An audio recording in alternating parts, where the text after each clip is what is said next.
कहते हैं प्यार अंधा होता है, प्यार की कोई सीमा नहीं होती, कोई उम्र नहीं होती।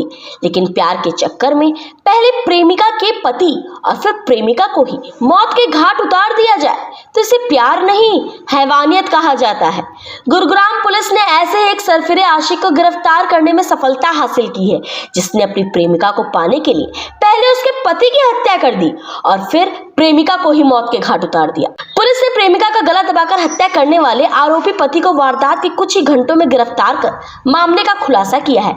आरोपी ने पुलिसताश में बताया कि उसका दिल कमला पर आ गया था, जिसको पाने के लिए 2018 में उसने उसके पति की दिल्ली में हत्या कर दी थी और कमला के साथ दिल्ली छोड़कर गुरुग्राम में रहने लगा था।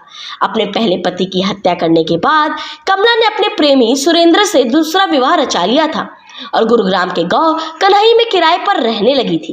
एएसपी क्राइम की माने तो कमला और सुरेंद्र के बीच शादी के कुछ समय बाद ही झगड़ा होने लगा था, क्योंकि सुरेंद्र कोई काम नहीं करता था, जिससे आर्थिक परेशानी होने लगी थी।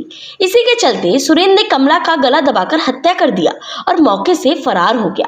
कमला और सुरेंद्र की पहचान दिल्ली के मुंडका में हुई थी, जहाँ कमला अपने पहले पति महेश के साथ रहती थी। सुरेंद्र वहां पर परचून की दुकान करता था। कमला के पति को शक था कि कमला और सुरेंद्र के बीच संबंध है। इसी को लेकर कमला ने पहले पति की हत्या को अंजाम दिया था।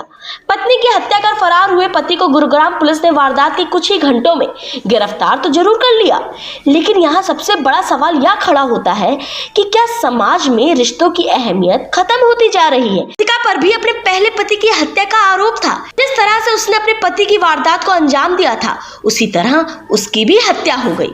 ये दिनांक 2/3/2022 को सुशांत लोक पुलिस को सूचना मिली थी कि कन्हई कॉलोनी में एक महिला की गला दबा के हत्या की गई है, जिसके संबंध में पुलिस ने वहां पे जाके उसके परिजनों से स्टेटमेंट लेके एफआईआर दर्ज की, जिसमें उन्होंने बताया कि मृतक कमला व एक सुरेंद्र नाम का व्यक्ति पति पत्नी के रूप में रहते थे और ये यहाँ पे किराए पे कन्हई कॉलोनी में रह रहे थे और इनका आपस में, क्योंकि सुरेंद्र कोई काम नहीं करता था, इस बात को लेके आपस में झगड़ा होता था और इसकी जब डेड बॉडी मिली तो सुरेंद्र वहाँ से गायब था। तो ये आशंका जताई गई थी कि सुरेंद्र ने ही इसकी हत्या की है और वो वहाँ से फरार हो गया।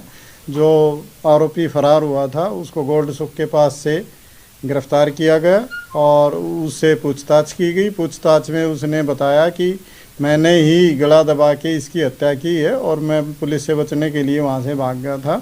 उसने पूछताछ में ये भी बतलाया कि ये जो मृतक महिला है, इसके पति की भी उसने कुछ साल पहले दिल्ली में हत्या की थी, क्योंकि ये पति पत्नी इस सुरेंद्र के नज़दीक ही रहते थे। वहाँ पे इसकी परचून की दुकान थी और इन दोनों के अवैध संबंध वहाँ पे बन गए। तो उसके पति महेश को इसके बारे में जानकारी मिली तो उसने विरोध किया। तो इस रंजिश को ध्यान में रखते हुए उसने नहर के किनारे ले जाके सिर में चोट मार के उसकी हत्या कर दी और नहर में फेंक दिया, जिसके संबंध में भी हमने दिल्ली पुलिस को सूचना दे दी है और आगे की कार्रवाई की जा रही। कोई वजह सामने आई है? हत्या की वजह ये थी कि अब वो सुरेंद्र कोई काम करता नहीं था और वो नशे का भी आदी था और इसलिए इन दोनों के आपस में झगड़े होते थे। तो उसने अब इससे पीछा छुड़ाने के लिए और उसने इसको हत्या की वारदात को अंजाम दिया। गुरुग्राम की हर खबर अपने मोबाइल पर पाने के लिए सब्सक्राइब कीजिए न्यूज़ 20 गुरुग्राम को। न्यूज़ चैनल की लेटेस्ट अपडेट पाने के लिए बेल आइकन को जरूर दबाएं।